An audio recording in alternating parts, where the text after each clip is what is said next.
구독, 알림 설정까지 부탁드립니다. 오늘도 우리 사는 이야기 찾아주셔서 감사합니다. 사연자분이 보내주신 이야기 시작해볼게요. 안녕하세요. 저는 누구도 원치 않는데 태어난 아이였습니다. 전 아빠가 누군지 몰랐습니다. 아마도 엄마는 절 임신했을 때 그렇게 행복하지 않으셨을 거예요. 살면서 저는 그런 걸 느껴오며 살았습니다.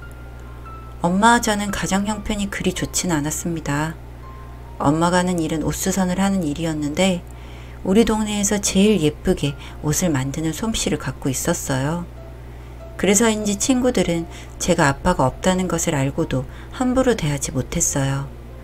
워낙 엄마는 인자하고 동네 사람들하고 친하게 지내셔서 따르는 이웃들도 많았고 그런 탓에 어린 시절은 아주 궁핍하게 보내진 않았던 것 같아요. 하지만 그런 행복도 오래가진 않았습니다. 10살이 되던 해에 수선집에 있던 건물이 불이 나서 가게방에서 먹고 살던 저는 엄마와 함께 서울의 낯선 양옥집을 찾아갔어요. 엄마 말로는 저의 친아빠 집이라고 하시더군요. 그날이 아직도 생생하게 기억이 나는데 장마철이었고 비는 억수같이 내리는데 그 집에서는 모르는 사람이라고 문을 열어주지 않았습니다. 저는 비를 맞으면서 오들오들 떨었고 엄마는 제가 감기 들까봐 옷을 벗어서 비를 피하게 해주셨어요. 결국 문을 열어주지 않아 엄마와 저는 허름한 여간방에 짐을 풀게 되었습니다. 퀴퀴한 냄새도 나고 이불도 누렇게 변색된 낡은 방이었지만 우린 그런 걸 가릴 처지도 못돼서 그냥 그 방에서 살았어요. 밥은 늘 부족해서 줄임배를 물로 채웠고 비를 오래 맞아 그랬는지 엄마는 그날 이후부터 시름시름 아프기 시작했습니다. 얼마나 지났을까. 배고픔에 지쳐 잠든 날 엄마는 열이 올라 이마가 불덩이 같았고 전 여관 주인에게 엄마를 살려달라고 했어요. 그런데 그 당시 우리는 여관비가 밀려 있었고 그래서인지 주인은 선뜻 엄마를 병원에 데려가지 않더라고요. 저는 그 자리에서 엉엉 울면서 그 돈을 어떻게든 갚을 테니 제발 병원에 데려가 달라고만 했습니다. 응급실에 도착해서 의사선생님과 간호사 언니가 저는 밖에서 기다리라고만 하고 치료를 하는 것 같았는데 얼마 지나지 않아 절 부르더니 마지막 인사를 하라고 했어요. 엄마는 급성 폐렴이었는데 그만 그날 숨을 거두시더군요. 그날 너무 황당하기도 하고 무서웠던 기억이 납니다. 저는 피부치라고는 오직 한 사람, 엄마뿐이었는데 그 사람을 이제 다신 볼 수 없다고 생각하니 너무 무섭고 막막해서 울기만 했어요. 고향 사람들이 몇 분 올라와서 장례를 치러주셨는데 그날 알았습니다. 우리 엄마는 가정에 있는 유부남과의 사이에 저를 낳은 거였다는 걸요. 물론 저를 가졌을 때는 중매 결혼을 앞두고 마음을 못 잡던 아빠가 엄마를 데리고 사라져버렸고 그날 밤 엄마는 참혹하게 버려졌대요. 눈을 떠보니 아빠는 결혼식을 치르러 서울로 올라가 버린 거였죠. 전 그 얘기를 듣자마자 그 양옥집에서 비를 맞으면서 문을 열어주길 기다렸던 그 순간이 떠올랐어요. 그리고 결심했죠. 어떻게 하든 그 집에 다시 들어가서 복수하기로. 보육원에 들어가서 전 이를 악물고 공부를 하기 시작했습니다. 이제 갓 10살인 제가 혼자 살 수 있는 건 아무것도 없었으니까요. 엄마는 비록 이제 세상이 없지만 저라도 어떻게든 아빠를 만나 얘기를 듣고 싶었어요. 그러기 위해서 저는 악착같이 살았고 드디어 중학생이 되었습니다. 어렵게 진학은 했는데 부모도 없고 집 없는 고아라고 따돌림을 당했죠. 그냥 별일 아니다 하며 생각하며 지내려 했어도 정말 마음이 아프고 하루하루 사는 게 괴로웠습니다. 한창 사춘기에 따뜻한 돌봄도 받지 못하고 왜 엄마는 나만 남겨두고 떠났나 원망스럽고 결국 아버지를 찾아가야겠다고 결심했어요. 중학교 1학년 가을 어렵게 수소문해서 아버지가 살고 있는 곳을 찾았고 혼자 물어 그 집을 찾아가게 되었죠. 그런데 아버지는 제 존재를 전혀 모르는 듯 했습니다. 어머니도 돌아가시고 이젠 혼자 남았으니 도와달라고 했어요. 그러자 손을 잡아주시며 이 집에서 같이 살아도 좋다고 허락하셨어요. 그래서 저는 뛸 듯이 기뻐서 보육원에 퇴소해서 그 집으로 들어갔습니다. 그런데 제가 엄청나게 들떠서 생각을 못한 건 아버지가 출근하시고 나면 새엄마와 제 또래 이복 동생들이 저를 절대 인정 못하고 괴롭힐 거라는 사실을 인지하지 못했던 거예요. 심지어 제가 학교에 가 있는 시간에 초등학생이던 여동생과 새엄마는 제 방에 들어가 일기장을 훔쳐보기도 하고 제 옷과 책을 찢어놓기도 했습니다. 학교에서 당하는 따돌림과는 비교도 안 될 정도로 저는 힘들었어요. 전 가슴이 아파 엉엉 울고 저녁밥도 제대로 주지 않아 굶고 자는 일이 다반사였죠. 보육원에 있던 시절보다 더 몸은 쇠약해져 갔고요. 아버지는 제가 이렇게 산다는 것을 전혀 알지 못했고 사실대로 말씀을 드려도 믿지 않으셨어요. 아마도 새엄마의 꼬드김에 넘어가신 거였겠죠. 그리고 갑자기 딸이라고 나타난 여자의 말보다는 새엄마의 말이 아빠 입장에선 더 가깝게 들리셨을 거고요. 전 슬펐지만 그때서야 깨달았어요. 이 집은 내가 살 수 있는 곳이 아니란 것을요. 도저히 안 되겠다 싶어서 학교 선생님에게도 상의 드리고 교회의 도움으로 쉼터에 들어가게 되었습니다.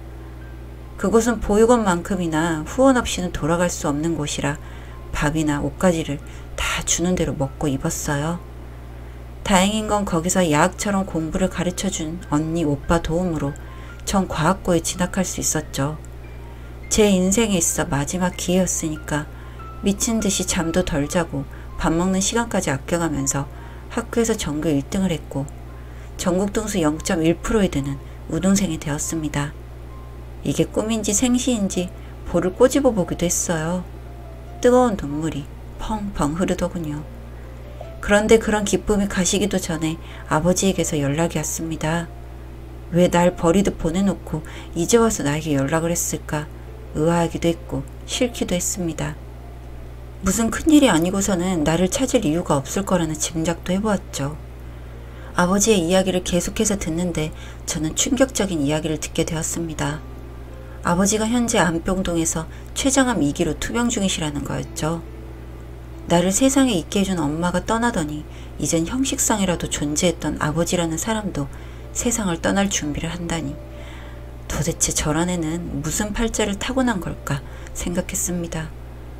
절 보고 싶다고 하는 아버지의 말에 그냥 지나칠 수 없어 아버지를 만나러 갔고 이젠 정말 얼마 시간이 남지 않았다면서 정말 미안했다고 제 손을 잡아주셨습니다. 아직도 그날이 기억이 납니다. 떨리는 손으로 저에게 정말 잘못했다고 아버지로서 역할을 제대로 해주지 못해서 미안하다며 눈물을 흘리셨어요. 저는 그 모습을 보자 그 핏줄이라는 게 뭐라고 순식간에 마음의 응어리가 풀리는 것 같았습니다. 아버지를 떠올리며 복수하고 싶어 도끼를 품고 공부했던 그 시간들이 다 무의미해졌고 아버지가 하루라도 더 살아계시길 기도하게 되었죠. 엄마를 그렇게 내치고 저를 인정 안 했던 건 너무 믿고 화가 났지만 아픈 아버지를 보면 그런 생각들이 사라져 가더군요. 그런데 여기서 저는 또 한 번 충격적인 사실을 알게 되었습니다. 아버지가 이렇게 되고 나서 한 번도 새엄마와 이복동생들의 얼굴을 볼 수 없어서 물었더니 세상에 이렇게 된 아버지를 버리고 떠났다고 하는 겁니다. 앞으로 몇 달 못 사실 거라는 의사선생님의 말에 모든 재산을 챙겨서 다른 도시로 이사를 가버렸다고 하더군요. 이미 병세가 심각해진 아버지는 그 사실을 알고도 어쩌지 못했다고 하셨고요. 전 그 사실을 알고는 사지가 부들부들 떨려왔습니다. 세상에 인간도 아닌 것들이 사람 행세를 한다는 것도 아버지를 그런 식으로 버리고 간다는 게 이가 갈리더군요. 더 이상 참을 수 없었어요. 학교는 휴학을 했고 아버지 옆에서 간병을 하기 시작했습니다. 그리고 그 인간들은 국선 변호사의 도움으로 재산 빼돌린 것에 대해서 소송을 진행했고요. 저도 알고는 있었습니다. 이 모든 사건이 제가 어린 미성년이 해결하기엔 역부족인 일들이란 것을요. 하지만 저는 그 당시에 제 인생을 걸고 정말 모든 것에 열심히 했습니다. 아버지의 회복을 위해서 간병도 최선을 다해서 했고 국선 변호사와 하는 일도 여기저기 알아보고 있죠. 그렇게 제가 최선을 다해 하는 간병에도 아버지는 병을 이겨내지 못하고 결국 제 곁을 떠나셨습니다. 저를 낳아주신 엄마, 그리고 아버지는 그렇게 하늘나라로 가버리신 거죠. 그 후로 전 모든 의욕을 잃고 공부도 놔버리고 방황하기 시작했습니다. 하루 종일 아무것도 먹지 못하고 고시원에서 울다 지쳐 잠드는 생활이 계속되었죠. 세상 천지에 나 하나 기댈 곳이 없다는 게 미칠 정도로 괴롭고 힘든 시간이었습니다. 제대로 된 생활을 하지 못해 결국엔 제 건강도 나빠져서 폐결핵 진단을 받기도 했어요. 그런 생활이 반복되던 어느 날 저희 1학년 때 담임 선생님께서 저를 찾아오셨어요. 저를 인정해 주시고 늘 의욕을 북돋아 주신 분이었죠. 지금 네가 겪는 고통이 세상에서 제일 힘들게 느껴지겠지만 그렇다고 모든 걸 놓고 이렇게 살아간다면 돌아가신 부모님이 눈물을 흘리실 거야. 이렇게 흘려버린 시간은 다시 돌아오지 않거든. 병원비는 선생님이 도와주마. 교육청과 학교에 장학금도 받을 수 있게 신청해놨어. 전 그 말씀에 참았던 눈물이 주르르 흘렀습니다. 생판 남인 선생님이 그렇게 저를 도와주시고 지원해 주신다는 것만으로도 가슴이 뭉클했어요. 일단은 병원에 입원해서 폐결핵 치료를 받았고요. 배가 고프지 않아도 밥을 챙겨 먹고 병원 복도를 열심히 걸었어요. 한 달 만에 퇴원을 하고 통원 치료로 대신하게 되었습니다. 기적적인 일이 일어난 거죠. 그날 바로 고시원에서 나와 학교 기숙사에 입시를 했습니다. 24시간 동안 자는 시간 먹는 시간을 제외하고 공부에 매달렸어요. 제 인생 최고로 열심히 살았던 하루하루이지 않았나 싶습니다. 그렇게 저는 제가 원하고 바랬던 의대에 합격을 했고 지금은 외과 전공의를 하고 있습니다. 제가 이렇게 되기까지는 정말 가족도 아닌 생판 남들인 분들이 절 도와주셔서 가능했습니다. 참 이상하죠? 가족에게선 도움이란 걸 받지 못했는데 피 한 방울 안 섞인 남들에게 위로도 받고 도움도 받게 되고요. 그 가족도 아닌 것들은 어떻게 됐냐고요? 이 일 역시 그때 그 선생님의 도움으로 그들이 다 가지고 가버렸던 아버지의 재산도 찾고 물론 다 돌려받지 못했습니다. 아비를 버린 자식이라도 자식으로 쳐주더군요. 제가 그 돈을 받고 처음 한 일은 부모님의 유고를 같이 모신 것입니다. 아버지의 뜻은 모르겠습니다만 그렇게 절 임신하고 버림받은 제 엄마는 그걸 바라지 않으셨을까 하는 생각에서였습니다. 가끔 그 새엄마란 여자와 이복 동생은 저에게 연락을 해옵니다. 왜냐고요? 그들은 아버지에게서 가져간 재산을 어떻게 썼는지 다 잃고 현재 기초수급자로 살아가고 있거든요. 그리고 제가 돈을 번다는 소식에 어떻게 한 푼이라도 건져볼까 하고 연락을 해오고 있는 거죠. 하지만 제가 그들에게 뭘 주고 싶겠습니까? 마음 같아서는 더 서늘한 복수를 해주고 싶었지만 이미 그들은 살아가는 것이 지옥인 듯해 그냥 두고 있습니다. 나머지 벌을 받아야 한다면 제가 아니라 하늘에서 보고 판단하시겠죠.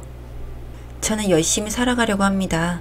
저처럼 태어나자마자 비극적인 삶을 살아가는 친구들에게 빛이 되어주고 싶습니다. 그리고 친구가 되어주고 싶습니다. 그게 바로 제가 돈을 버는 이유입니다. 혹시 현재의 삶이 너무 고단하고 부모에게마저 버림받아 힘든 하루하루를 보내고 있다면 말해주고 싶습니다. 그게 너의 인생의 전부가 아니고 끝이 아니라고요. 긴 글 읽어주셔서 감사합니다. 사연은 여기까지였고요. 우리 사는 이야기 시청해주셔서 감사합니다.